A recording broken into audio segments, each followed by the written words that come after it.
Te whei au ki Te Ao Mārama. Ko te kuratini hoi o te pūkena e tātāhiana mo te whakapau i tāna tahua me te tōmuri o āna whakahaere. He poro tehi whakahe anō i te kāwanatanga kai te whakaritea mō tāmaki hei tēnei mutuna wiki. He kaipakihi Māori kai te whaihuanui i tāna inu i hangaia hei rongoa mo tāna pāna ki te mate auhi hina pauri hoki.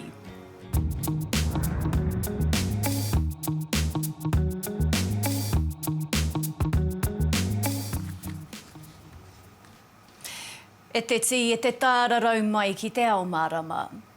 Ko te pūkena, te kuratini hou e whakatō pūwana i nā kuratini me nā kura ringarehe te kau māono ki te whakangungu i ngā pūkena e tino hiahia nei te motu. Engari kai te kahatātāhia te kuratini nei mo te whakapai i āna pūtea, Kātahi, mo te pōturi o āna whakahaere kārua. Nei te pūrongo āna hui a Wade. Kāre anō te tumu whakarae o te pūkenga kia hoki ki te mahi. Engari kai te utua tonutia. In terms of the 13,000 per week that is being spent on the current CE, that's all budgeted for in the savings that you're trying to make in head office. We're having to make adjustments accordingly. Ko tāna hinara pātai kia rāua, hea te take kāre anō kia hoki mai te tumu ki te mahi. Can you confirm that the Chief Executive, Mr Stephen Town, is not on annual leave, is not on bereavement leave, is not unwell, his family are not unwell and he's not dealing with a family emergency? The Chief Executive requested personal leave that's offered at the discretion of the Chair and I agree to it. Kāre te tumu rauatahi ko te hea mana I te mōhio, māwai te waka e hautu. So who's going to be leading the transition period from here until the end of the year? Is it going to be the acting CE? At this stage, yes. And who is going to be leading next year then? That has yet to be determined. E toru pea ngā tumu, ka utuhia. Will there be an acting CE during that time, and will the acting CE be paid a CE salary as well as the acting CE, as well as the CE who's on personal leave? We have yet to conclude the arrangements. I think they acknowledge that they haven't made the progress that the government had expected of them. I'm confident that they're getting back on track, though. I've met with them again today. Engari kāre te rōpū nāhinara I te rongo I te wairua pai. With 4 months left until the transition period ends, what sort of external eyes are on the decisions that you are going to be making in terms of it being fully functioning and ready to go 1 January? Hei te tuatahi o hānuere ko te tūmanako ka tū te whare o te pūkenga, engari kai te pai tawhiti tonu. Ngā hui a Wade, Te Ao Mārama. E ai ki nā taurana pōti hou o Roy Morgan, kai te piki tonu te tautoko ki te pāti Māori. Kua heke te tautoko māna hinara ki te toru te kaumārima ōrau, kai muri tata mai ko te rōpū reipa, kai te toru te whā ōrau, kai te tahi te kaumātahi ōrau te rōpū Act, ko te rōpū kākāriki kai te kau irarima ōrau. Ko te pāti Māori, kai te noho ki te whā ōrau te nui o te tautoko, engari he kakenga tērā I te rua irarima ōrau. Koe nei te tautoko nunui rawa ki te pāti no te wā I noho ia hei hoa kāwanatanga kia nahinara I te tau 2000 ngahuru. Nā kai te mahitahi nā pirihi mana o Aotearoa ki te rōpū Freedom and Rights Coalition e whakarite ana I tētahi atu porotehi ki tāmaki makaurau, ai tēnei mutuna wiki ki te whakahe I te kāwanatanga. Engari, he porotehi atu anō kai te whakaritea, hei whakahe I te e-whāsi. Nā ko Sunny Wilcox o te rōpū Freedom and Rights Coalition, a kai te hono mai I tēnei wā. Sunny, tēnā koe. Tēnā koe, pia tā. Rako nā here nā mo te mate korona tonu te pūtake o nā porotehi, he kaupapa atu anō rānei e whai ana? Hore kau te tino pūtake ko te mate uru tā. Hoki atu aku whakaaro ngā mahara ki te tuatahi, te porotehi tuatahi I te oke topa I te rātau.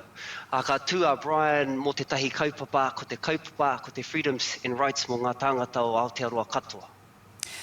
Kai te māharahara rānei koe ki nā tohe whakahe ia koutou? Kore tae te pēhea. Me mea tuana te tangata ki te whakaputana whakaaro I roto I te porotehi. Wetahi e whakai, wetahi atu e kāore te whakai, e whakahe raini. Nō reira kore tae te pēhea.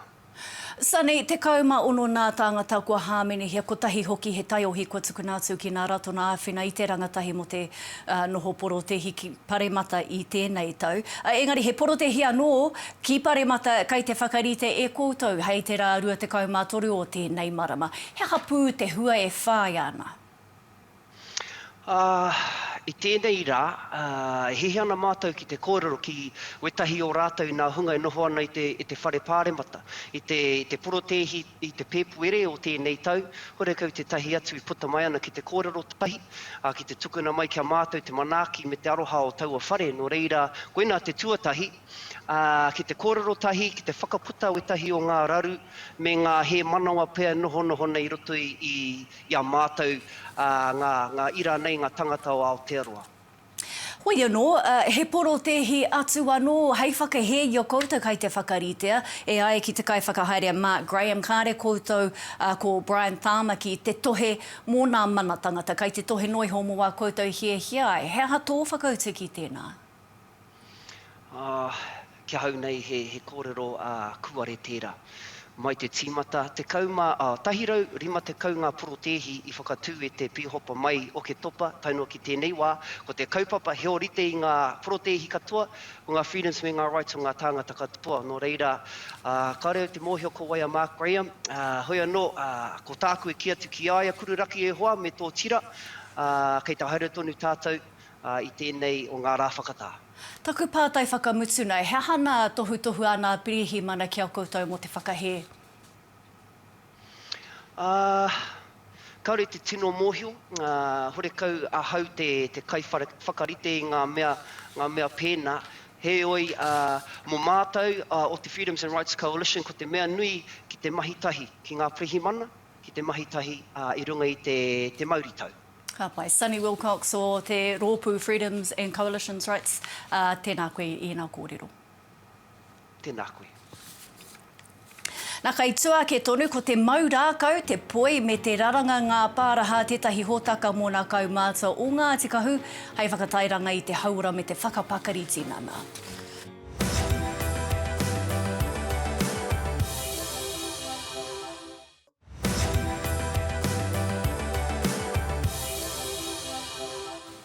Hoki mai anō.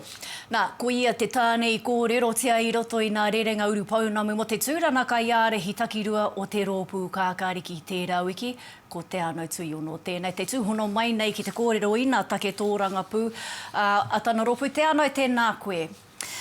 Te anō, i tonoa Tēnā koe o tira, tēnā koe te katoa. Kia ora. I tonoa rānei koe kia puta i te whakataetai mo te tūrana kai ārehi, nau anō rānei whakatau kia puta.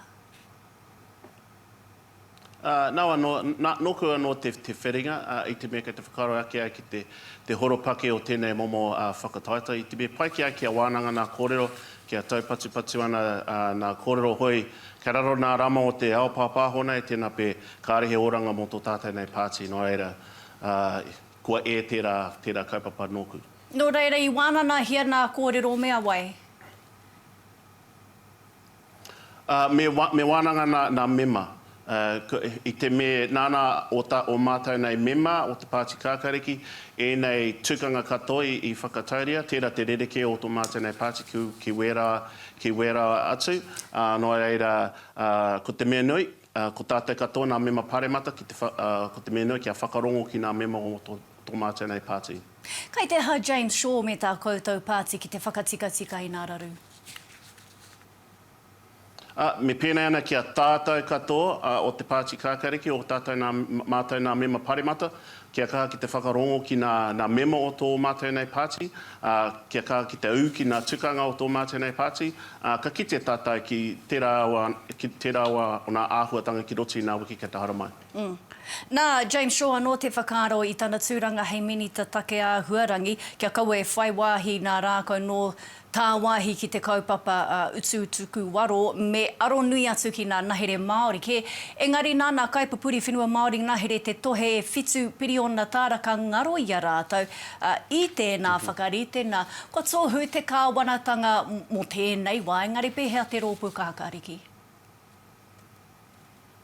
O tāke nei, te mea ko te tahi o nā wāhanga ki o mātou nei a uara whakapona kia kā ki te whakarongo ki nā Māori, whakarongo ki te mana whenua me te iwi, te mea tika tō rātou nei kōrero ki roti nā tukanga o nā whakatau krebi.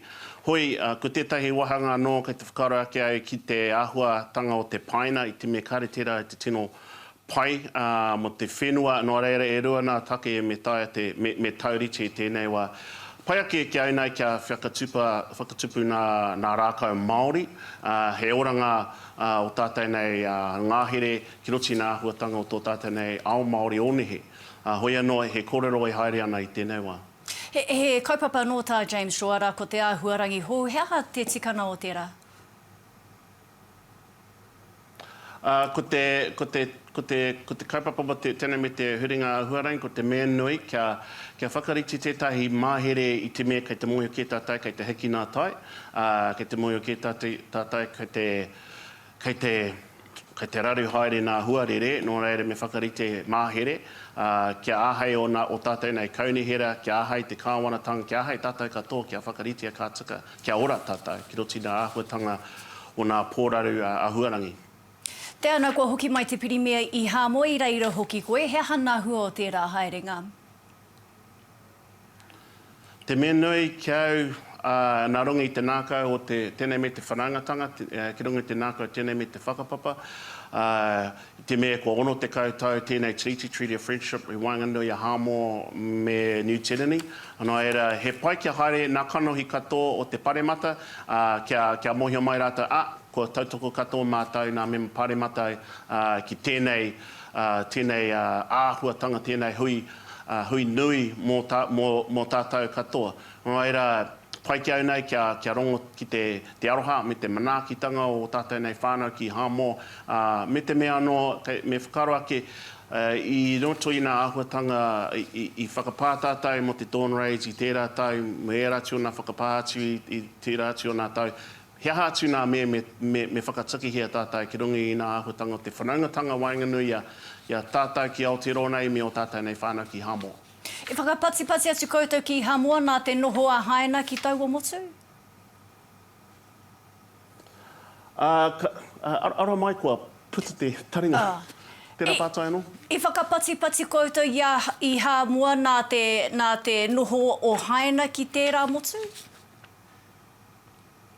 Kao, e hara tērā te take mo te haerenga. Ko te take kia haere kia noho tahi ki rungi nā āhuatanga o te ono te kau o nā tau me te āhuatanga o te Treaty of Friendship. Me taita te kātika, i te me, ko tētai wahanga anō nōku no te Pasifika, i te me, i au e tai atu i kite i nei wāhi nari ki roti te encyclopedia, te Wikipedia noiho, no era i moio au nā hitore, nari he mea anō e hikaka ana te nāka kia tai ātinana ki te whakarongo ki nā kōrero tuku iho o rātou mā me o rātou piringa kia tātou ki Aotearoa. Pai, te anau tui ono o te rōpu kākarihi nā mihi nui. Tēnā koe. Ako nā ratona Māori e tautoko ana i nā tūroro ka pānia e nā mate orana hinengaro, mate waranga hoki, kua roa nei nā tau e tohe ana kia whiwhi pūtea e tikana. Engari ka riro ki kaupapa hauora ke atu. E nāia nei, e rua te kauma iwa nā ratona Māori mo te mate hinengaro, mate waranga huri i te motu, kai te whiwhi pūtea i te kāwanatanga kia pai ake ai nā hua. I kōrero a hau ki te minita tuarua take hauora kia pēnihi nare, i kō wake nei mo tēnei take, ko taku pātai tuatahi ki aia, ka pēhea e whai huara nei te Māori i e nei ratona, i nā rā ko te Māori e tino poke ana e te mate hinengaro me te mate waranga. Koe nā tāku e mea tuana ki wēnei ratonga, ko te hua pai ka kite ki roto i ngā marama me ngā tau kei muia tātou, ne te mōhio anō hoki he whiore roa tā te tani whanei te mate korona. Pehea nei te rereke o wēnei ratona ki ētahi atu? Ko te mea tuatahi, ana ko mea nei te Pākehā, ko te clinical neha. Ana ko te mea tuarua ko te huarahi Māori e mōhiotia nei e tāua. Nō reira, koe nā tāku e hiahi ana kia kite atu i ēnei huarahi e rua e āwhina atu ana i ngā whānau i tēnei wātonu. Ki runga i ngā marae me ngā wāhi pai mo te whānau kia kaua e tono mai ki te whānau kia hau mai ki ngā tari Pākehā neina, engari ki ngā ratonga Māori, me ki koina tāku e hi ana, mo te huarahi kei mua i te hunga e kārangirangi ana, e wairangi ana i tēnei wātonu. Engari, ko tāku anō hoki ki wēnei o ngā ratonga hauora Māori, me tiro atu ki te whānau, me kaua e tiro atu ki te tangata me tōna kotahi. Engari, ki tōna whānau e. Kai te pokea nā kaimahi hauora i roto i te mate o te wāra te kōwhiori, he kaimahi hei kawe i ēnei kaupapa? Ai, he tini ngā ratonga hauora Māori hei kawe ake i te kaupapa. Engari, kua kōrero atu a hau ki te nuinga me tā rātou hia kia whakapakari anō i ngā hunga kaimahi, kia kaua e riro wēnei whānau ki ratonga ke atu, kia tautoko tonu i ngā whāinga e whāia hia nei e rātou. E hake tēnei te mea kua tutu ki Marika, engari ko te mea pai o ngā mahi i te ata nei, i te rānei, me ngā wiki tata kua pahure ake nei, e whakapakari ana mātou i ngā ratonga Māori, hei āwhina atu i tō tātou iwi Māori. Ko te pae tawhiti kei mua i a tātou, e ahua pae tata nei. Nō reira, kai roto i wēnei rato na te rungu wā mo te Māori, e rata ai nā kaipōti? Ko te mea tuatahi, nā ko te hononga ki tō tāua iwi Māori. Koina tētahi wāi e hi ana kia whakapakari ake. Ana ko te mea tuarua, kia whakapakari ake te mahi komihana i ngā ratonga, ara ko te commissioning services. Ana ko te mea tuatoru, ko te mahi ngātahi ki wāinganui i te aka whai ora, nā me te whatu ora me te manatu. Nō reira, koina hoki tāku e wawata hia nei mo ngā ratonga hauora i tēnei wātonu. Engari, e mohi ana koe te whaia ka tai atu ki te kōwhiringa pōti, ko ai ka mohi. Ina ko te wāti he whakawhirinaki atu ki te taha mātauranga Māori? Kāre kore ko te waka e kawea nei a tātou, ana ko te mātauranga Māori. Me kaua tātou e aro pūake, pū anake ki ngā ratonga Pākehā me ki ngā pire me ngā rongo a te Pākehā, mā te mātauranga Māori, mā te ao Māori, tō tātou oranga hei whakapiki ake. Hoeno he tīmatanga, hei whakapakari ake i ngā ratonga hauora Māori, e mohi ana tāua, nā ko te tini ka haere atu ki ngā mea ratonga Pākehā nei, kua roarawa tō tāua iwi e mea atu ana i nā tai atu koe ki te hohi pera, e hoa. Ko tata atu koe ki te mate. Nō reira, mā wēnei ratonga hauora Māori, pea tātou i orai, i mua i tō tāinga atu ki te hohi pera, ko te hia kia pakari anō tō oranga ki roto i tō ake kāna. Kia ora. Nā, kei tua ke tonu, ko te mau rākau, te poi me te raranga ngā pāraha a tētahi hōtaka mō nā kaumata o nā te kahu, hei whakatairanga i te hauora me te whakapakari tinana.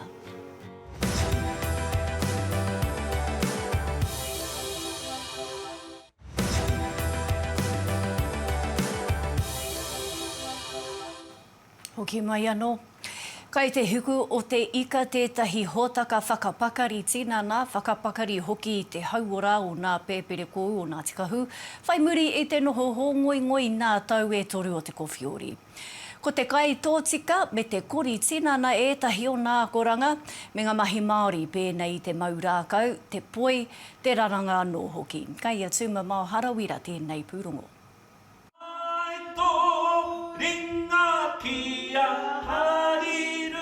E kaupapa tēnei ki a rena anō ai ngā taukāia o te iwi, whai muri i te pāngā uroa o kōwhiori. Te wā o te COVID, tino mataku mātou kia mei ka mate ngā kaumātua kuia. Nō reira, kaha mātou te taiapatia, te rāhuitia kia kaua, ngā kaumātua kuia o Ngāti Kahu, me muri whenua e mate. Kua te kauwiki te roanga o tēnei hōtaka hauora mā ngā kaumātua me ngā kuia o Ngāti Kahu, ko e tehi kaore anō kia kitea ākanohi mo tētahi wā roa. Ko ko te tinana, kia hikoi, kia mahi poi, kia mahi tīrākau, kia whakapakari te tinana kia ora, kia toko ake ai te ora, i roto i te wairua, te whatu manua, te hinengaro a te kaumātua kuia. He maha hoki ngā kaupapa, kua whakaritea mā te hunga kaumātua, pēnei me te waihanga poi me te maurākau. Ko Ruby Ann Reihanate, tahi o ngā kai ko kiri o te kaupapa, ai tāna he māharahara no te iwi ki te haura o te hunga mātāpū putu. A lot of our kaumātua and kuia are on their own, and if you sit down and do nothing, then you die. So really what I'm trying to promote is to be healthy and happy and get up and get out and amongst your whānau. Hoi anō mo te hunga kaumātua ko tai mai, he wā tēnei kia hoki atu ai rātau ki o rātau nā marae, ko toru tau e noho moke moke nei. Ko tēnei te wā tuatahi I timatai tēnei mahi roto ngā kaumātua, ngā kuia o Ngāti Kahu. Hei whakakotahi a mātou, whakawhānui tanga I a mātou anō. Runga anō te ahua o te mate uruta, ko pāmai nei ki a tātou tata pau te toru tau I ai neina. Laue, whakahirahira. Ne, ki te koakoa, ki te kata, ki te kōrero I ngā kōrero I waho, rehana, ngā mahi ngā kai, e nā mea katoa. Pehana tō whānau, he ahana o moko puna, kei he o moko puna, e nā mea katoa.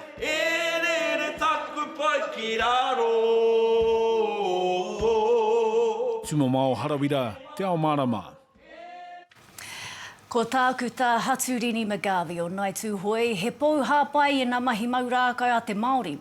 Ko whakaputai nā tāna tuhina tohu paerua reo Māori, hei puka puka, ko te whakaakoranga whiro, kai roto nā ko nā tikana me nā kōrero mo te mahi maurākau a nā tūpuna, tainua mai ki nā āhuatanga o wēneira. Nā ko hono mai te tohuna I horei a tāku tā Haturini Magawi ki te matapaki I te kaupapa. Kia ora, Haturini? Tēnā koe te uri. Nā, he aha koe I kai ngākau wai I tuhi puka puka ai mō nā tikana e pāna ki te toa mau rākau mai I te ao tawhito taka mai ki ēnei rā? Hoi no tuatahi me mihi ake a hau ki nā pai o te māramatana. I whakawhiwhi a hau ki tētahi karahipi tuhi tā puka puka reo Māori. Nō reira koe nei te hua o taua karahipi. Ko te ingoa, te puka puka nei, ko te whakaakoranga, te rākau matarua atu matauena. He tika tō kōrero nā, ko te hāngai pū ki ngā tātai kōrero e pāna ki te toa Māori o te ao tawhito, roko hana mai ki a tātau e noho nei roto I te ao hurihuri. Nō reira, koe nei te hikoi, ana ope taua I mau pono, I tautoko nui atu I ngā rā whakamaumahara I te riri Pākehā rā te pūtake o te riri, mai ka tīmata I te taurua mano te kaumā toru ki rangiriri, taka mai ki tēnei taurua te kaumā rua, ana I rangiriri anō I roto I ngā marama ko pahore ake. Tēnā whakātuhia mai te puka puka, ki taku nei mohi o kei tō taha tō puka puka. Tēnā kōrero mai mō tērā, tēnā kōrero mai mō tērā take, te pūtake o te riri.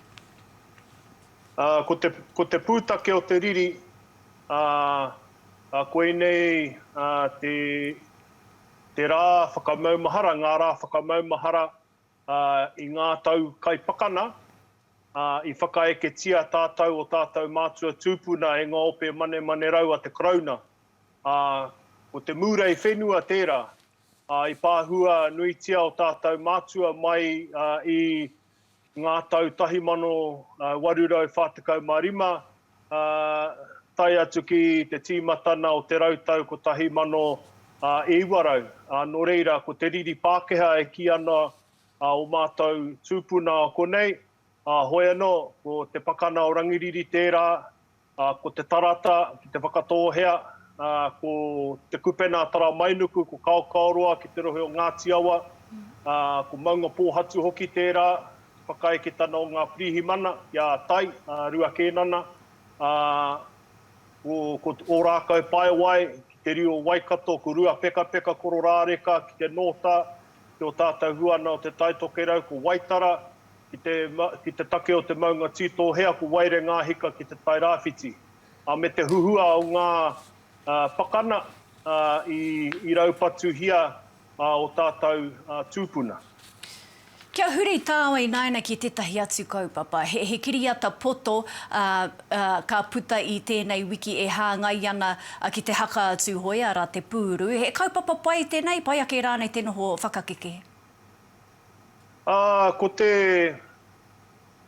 Ko te kiriata nei, te whakaaturanga kiriata, he kiriata poto, ko te ingoa we are still here.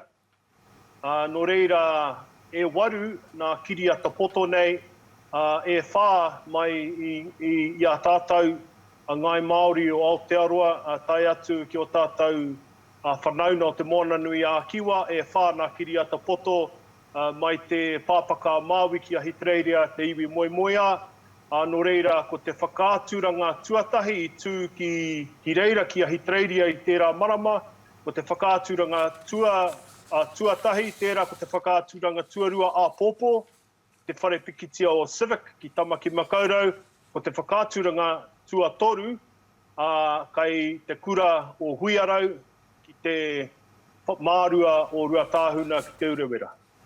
No reira, ko te pūru tētahi o nā kiriata poto nei, ko te pūru anake, te kiriata kai roto katoa i te reo Māori, te reo rangatira o ngai tūhoe, tai atu hoki ki ngā kaiwhakaari o tāua nā uri o te kohu. Tāku tā haturini Magavi, tēnā rau atu koe ko pau te wā ki a tāu e nari whānui nā mihi.